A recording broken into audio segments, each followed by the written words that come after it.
Rob, we've smashed through our news and our short topics, and we're now on to our main topic, Hollywood remakes. So now and then, long-term listeners of our podcast will know we like to just do something a bit different and a bit fun and reimagine Doctor Who in one way or another. Is it sometimes classic TARDIS crews in New Who or vice versa, or cruising movies? And this month we decided we would have a look and just pick out some of our favourite directors or some more interesting directors and say what story would we get them to make and why.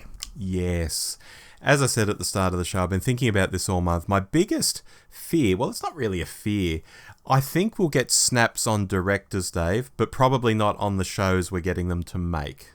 Yeah, I wondered about that as well. There's a couple where I thought, Rob could go there. But a couple I thought, I'll be absolutely shocked if Rob goes there. So we'll dive in. I'm going to give us the first one. Okay. And I'm going to start with one of the big directors in Hollywood, one of the big names in Hollywood, and that is James Cameron. Okay. Now, I'm not going there because he's a particular favourite director of mine. I think he's done some really good work, and I admire Titanic as a movie, and I admire the Avatar films for their technical role, but he's a very, very successful director. But I did think, well, what would I give him? And when I made that decision, I thought I have to have this on my list, because I thought James Cameron, big disaster movies, lots of water, lots of big characters. I want James Cameron to make The Underwater Menace. Oh, wow. Okay. Could you imagine that story of a mad scientist whose scheme is a big scheme? He wants to blow up the world. And he's in the underground sunken city of Atlantis. Imagine that on a James Cameron budget with James Cameron direction, and imagine how much more you could do with all the underwater stuff and the fish people and all the rest of that, Avatar style. Imagine a cross between Titanic and Avatar, Underwater Menace. Why wouldn't you do that? Yeah, that's caught my imagination. Would you keep in the famous line, Dave? I think you have to.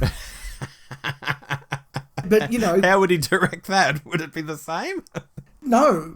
I mean, you wouldn't cast the same sort of character. You wouldn't have a sort of a crazy German as your cliche mad scientist now. No offense to Joseph First, who I know loved playing the role and does what he was asked to in the role. I mean, the whole Zaroff character would be just done very differently. But Cameron does like his big villains, and Cameron does like his big moments. I mean, Avatar is not a subtle film. So would he get someone like Russell Crowe to be like, nothing in the world will stop me now? Yes. Would it be like that? Yes, okay. That's perfect. That's perfect. All right, I want to see James Cameron's Underwater Menace starring Russell Crowe as Professor Zaroff. Great. What are you leading us off with, Rob? Dave, I'm leading us off with Tim Burton's The Brain of Morbius. Okay. Now, Tim is a bit of a horror fantasy sort of man to my mind. Yes, he's done other things like Batman quite notably, but horror is where it's at with him. So I've given him a classic gothic horror to play with here. And with the way he's done animated stuff in the past, think of the stop motion animation like Nightmare Before Christmas, something like that. I'm wondering if this could be in that vein. Just super dark, super gothic, scary, but quirky. All things we think of when it comes to this story, and all things I think of when I think of Tim Burton. I think it's a match made in heaven, or maybe a match made in hell, take your pick. I think it's something he could bring himself to, and if he gets his mate Danny Elfman in to do the soundtrack, can you imagine that? I think this would look and sound gorgeous, and the story's such a time-honoured classic. Win, win, win, Dave. Tim Burton does like casting Johnny Depp in stuff. Would you see Johnny Depp in Tim Burton's Brain of Morbius? Gosh. Yeah, that'd be great, actually. Maybe as Kondo. Ooh, that'd be a twist, wouldn't it? Because Depp does like getting sort of behind the makeup and doing some weird stuff. Yes. Oh, it's all coming together. But if it's animated, he's only doing the voice. True.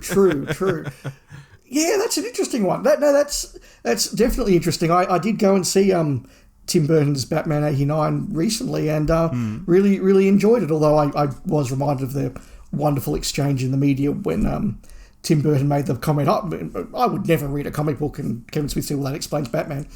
No, I really like that, Rob. And in fact, I like it so much that I'm going to change my order here and tell you what I have Tim Burton making. There's our first snap. It is our first directorial snap, but not a snap on the story. And again, Tim Burton wasn't a go-to director that I wrote down straight away, but the more I thought about it, I think like you, Rob, like, how would you not have Tim Burton do Doctor Who? Like, that just seems appropriate.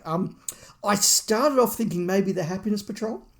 But then I settled on the Celestial Toymaker. Yeah, okay. And I just thought something that is just so utterly bobbins and outrageous and weird and wacky. And I just think, he could cast someone really interesting as the Toymaker. I think the sets would be very, very sort of weird and wacky. The way that he would do the Celestial Toy Room would be different. The way that he would do the musical chairs deadly game, I think would be really, really creepy, because he can do creepy really, really well. I think it'd bring the Celestial Toymaker all that's meant to be in there. And maybe I would cast Johnny Depp as Cyril at the end.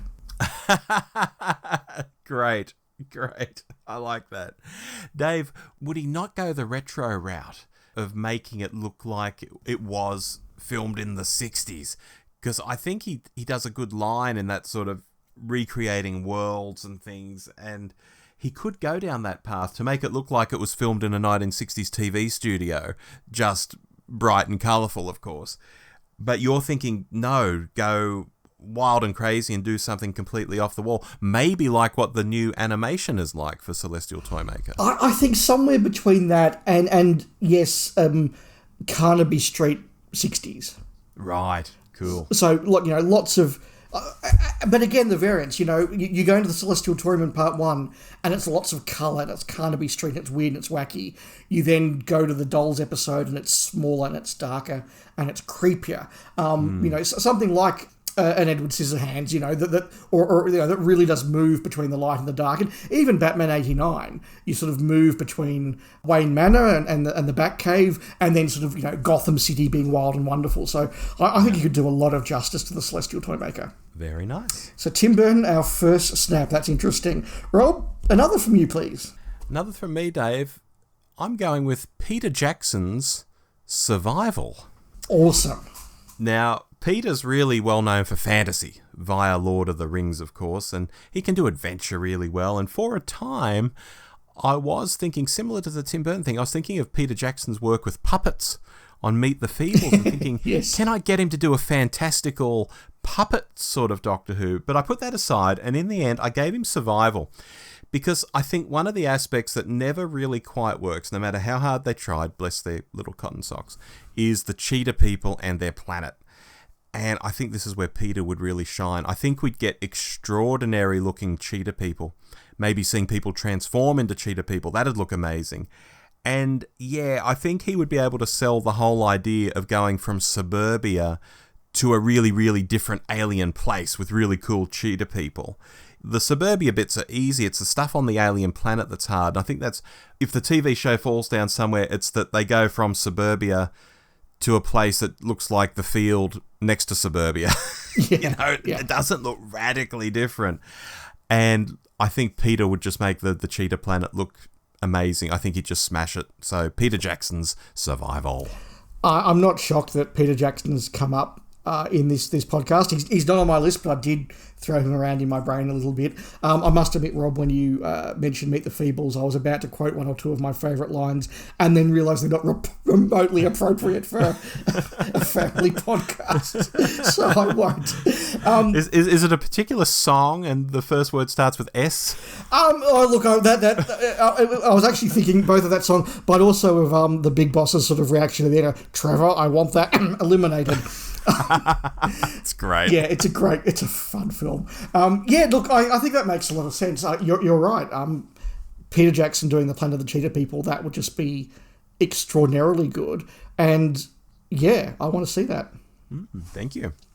I'm going in a slightly different direction now, and I'm going to go to one of my absolute favourite directors of the moment, and that is Greta Gerwig. Oh. Obviously just had, her big billion-dollar movie moment with Barbie, but has done Pretty Women, and the film that I absolutely love, it's in my top 20, possibly my top 10 films of all time, is Lady Bird, which was sort of her big breakout film in many ways, and that is just an extraordinary film, and I love Greta Gerwig's work. She's a proper rising star in Hollywood. Lady Bird is my work besties, one of her top 5 films. I've always liked your work, bestie, and I'm very glad to hear that. She's very good. Yeah.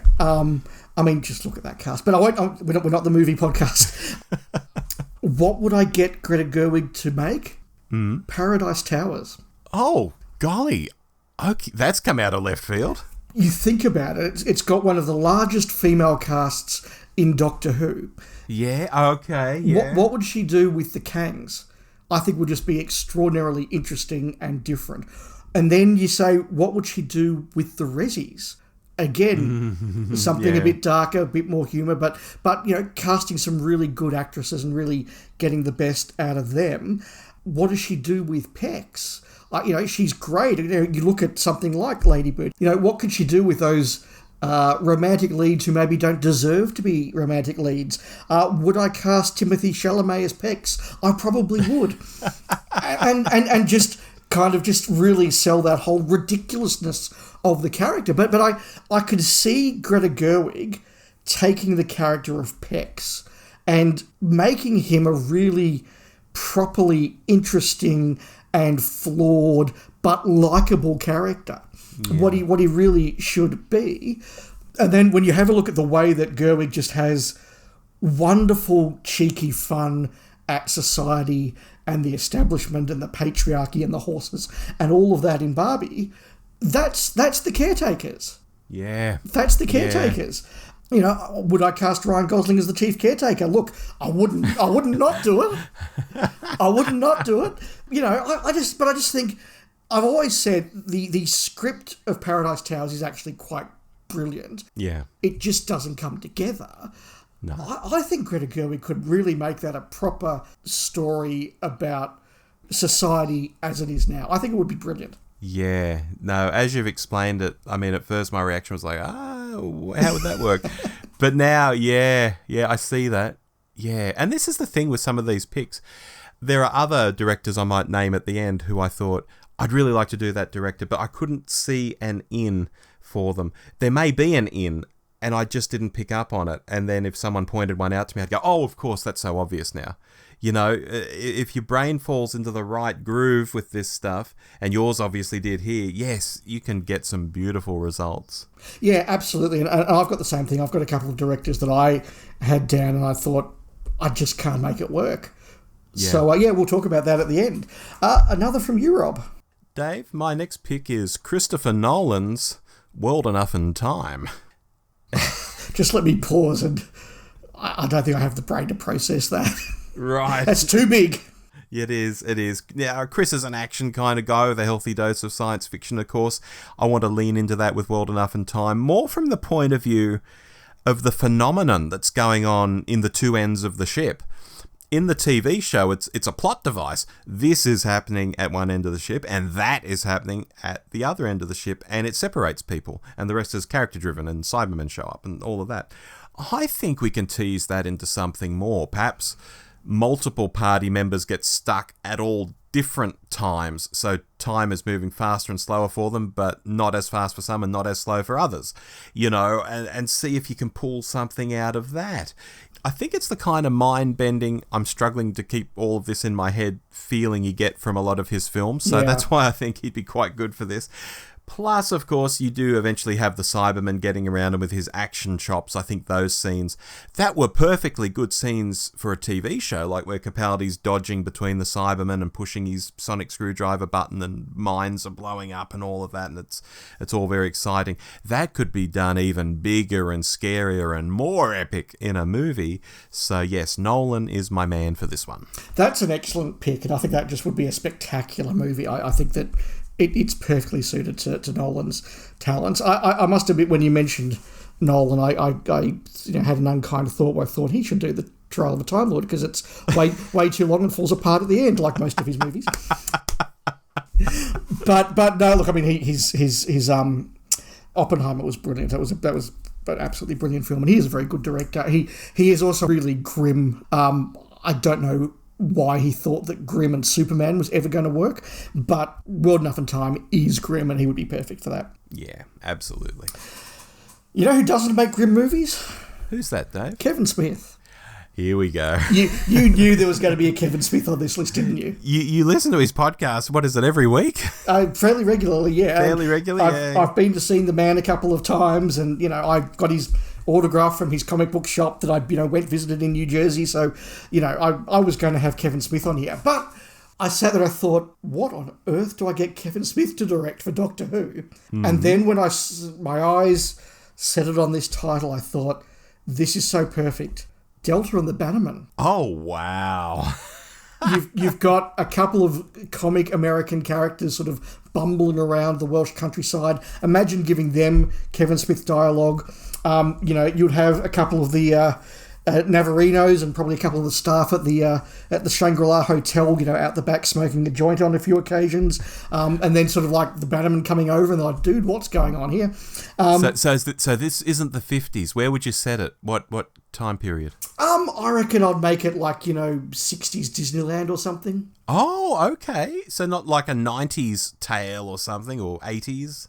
No, maybe 80s. Okay. Maybe 80s Wales. Maybe 80s Wales. Yeah, and just have everybody a little bit sort of whacked out, a little bit confused. But again, give Kevin Smith a character like Burton and just watch him have fun with that character. Wise Miller and that other American dude. Like, just imagine the fun that he would have with those. Murray the bus driver, again, he's just a perfect Kevin Smith character. And you could just imagine him, smoking a joint and then dropping the crystal and going, oh my God, I've broken the crystal. We're stuck here. Like, it just works. And just, having a whole bunch of space hippies that want to go back to 1950s Disneyland. How do you not want Kevin Smith to write that? Yeah, now that you say it, I can't not see it. Yeah, that's great. Like, if you're going to have fun with a story, go the whole hog. Mm-hmm. Go the whole hog. A couple more from you, Rob. What's next? Well, you talk about having fun in that one. I'm going to go in completely the opposite direction because I'm going with Quentin Tarantino's The Caves of Androzani. Oh, wow. Quentin has quite a diverse rap sheet. He's done crime, he's done war, he's done western, and so on. But one thing that I think happens in all these films is extreme violence, along with very odd, very memorable characters. So I think giving him Sharaz Jek and giving him a bunch of gun runners, everything that people love about Caves of Androzani suddenly gets amped up about 1,000%. And of course, for those who don't like Caves of Androzani, I think there'll be a lot of pearl clutching going on. But that's kind of the point. If you're going to do a story about violent, money-driven men, then you show them being violent. If you have a crazed pervert in leather, then you make him a really crazed pervert in leather. And Tarantino is our man for this. It's a shame he says he's only got one film left in him, Dave, because I think he could make this one. I think this would be great. Rob? If we're doing this, and I agree we have to, can we cast Samuel L. Jackson as Sharaz Jek? Oh, that'd be interesting. Like, could you imagine that final confrontation scene with Samuel L. Jackson as Sharaz Jek? Like, you stinking Morgus, look at me. That's sensational. Oh, gee. And a different kind of role for Sam. Because normally he plays someone who's a bit likeable, but here if he's a crazed pervert, he might not be likeable. No, I think he would give it 110%. Yeah. And this would be interesting. And Jack's mostly not a raving lunatic. He's very calm. He's very cold. And Jackson does that well. Yeah, but he is crazed. He is, and Jackson does that as well. Yeah. Either way, like, anybody who thought that Caves of Androzani was pushing the violence, Tarantino's, well, there you go. Hold my beer. Yeah. I'm going classic now, Rob. Yeah. Because I'm going to put Steven Spielberg on the list. Okay. I think that I had to. He's a director I genuinely love. Many of my favourite films have been made by Steven Spielberg. My all-time favourite film, Empire of the Sun, was of course made by Steven Spielberg. But I'm thinking the Spielberg who did Schindler's List. I'm thinking the Spielberg who did Bridge of Spies. And I'm getting Spielberg to make The Empty Child. Oh, yeah. He loves that World War II setting, which works for him. But also he's a great character piece director. He really, really is. Whether it is, as I say, those movies I mentioned, something like The Fabelmans, which is actually a really small movie about a family.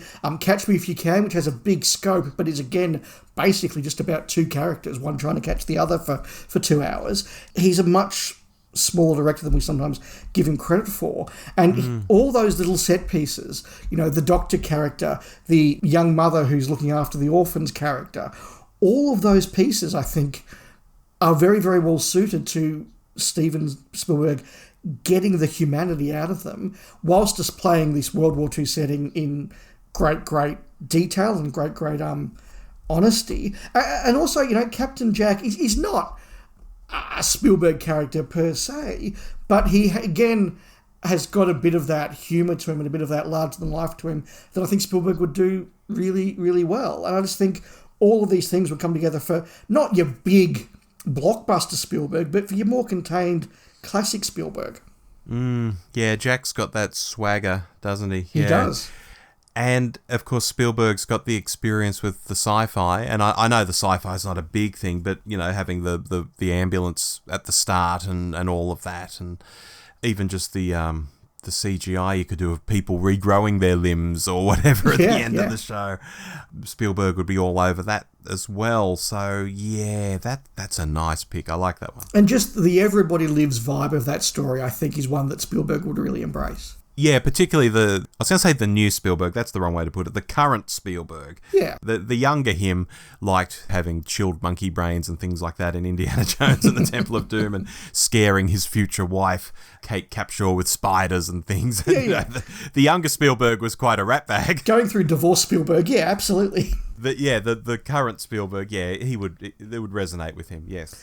Fantastic. Rob, we've got one more each. What's your big finale? Dave, my big finale is Ridley Scott's Marco Polo.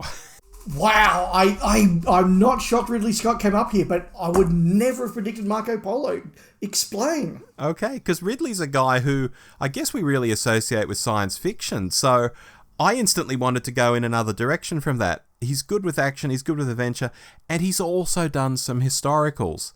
When you think of Gladiator, you think of Napoleon, you think of that Knights one in the Holy Land with Orlando Bloom. I can't even think of its name. So I've tossed in Marco Polo because I think his attention to detail would see this looking absolutely sumptuous. I mean, you think the 60s production looks sumptuous. Ridley Scott will just wipe that off the map, and his ability with the action and adventure would keep the thing moving and rolling along and have an epic sort of feel, probably with a big Hans Zimmer soundtrack and some good fights I'm sure he'd get in there somewhere. I can't see a downside to this. He gets lots of characters to play with. He can really amp up who trusts who's doing what. Will the Emperor get bumped off? All sorts of intrigue. It makes me think of Gladiator and how he handled aspects of that. So yeah, I think Ridley's our man for this big historical movie. This would be an old school epic. Yeah, from the director of Napoleon, we get Marco Polo. That actually makes a lot of sense. Yeah, and I mean, he might not have got everything right with Napoleon, but, just put that aside. Yeah, no, but just the way he shot it and brought those eras to life was spectacular. It was very well directed. That's what I'm thinking. Not well written and bizarrely acted, but very well directed. You've got it in one. Yeah, no, that's perfect.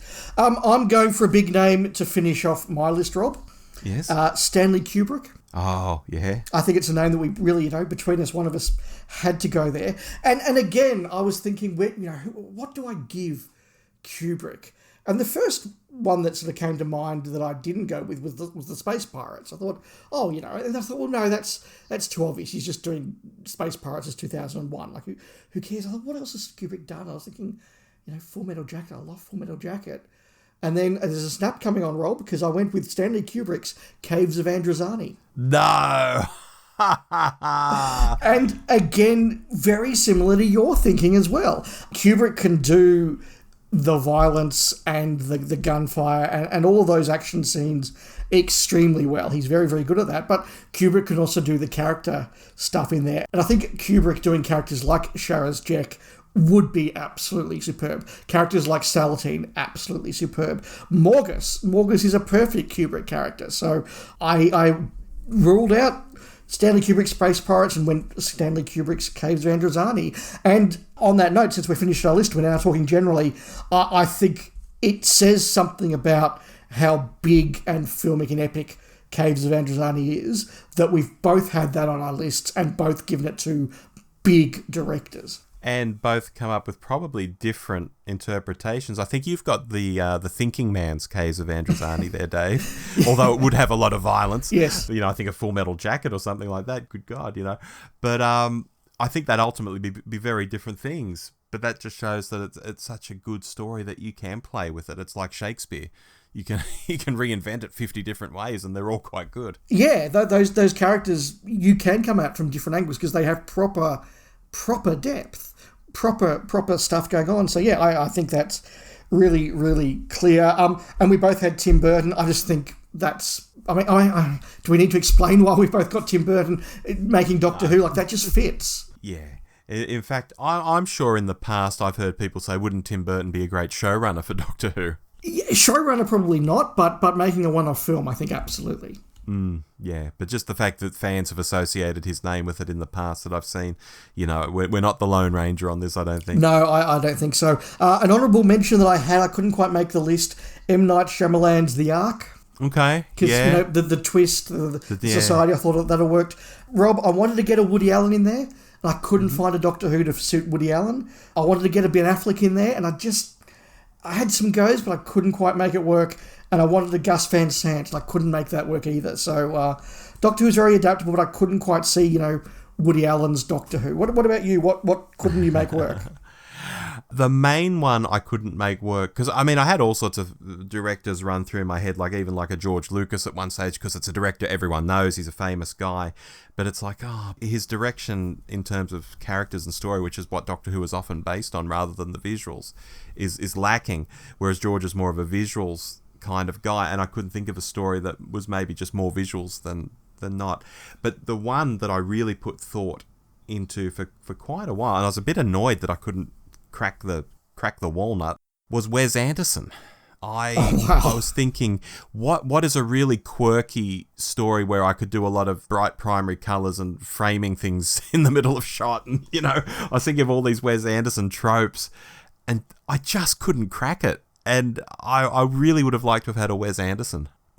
I'm not a huge Wes Anderson fan, as you know, Rob, but I'd like to see Wes Anderson's Happiness Patrol. Wes Anderson do the Candyman.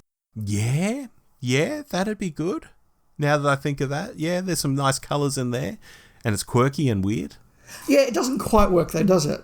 Well, it's closer than anything I had, put it that way.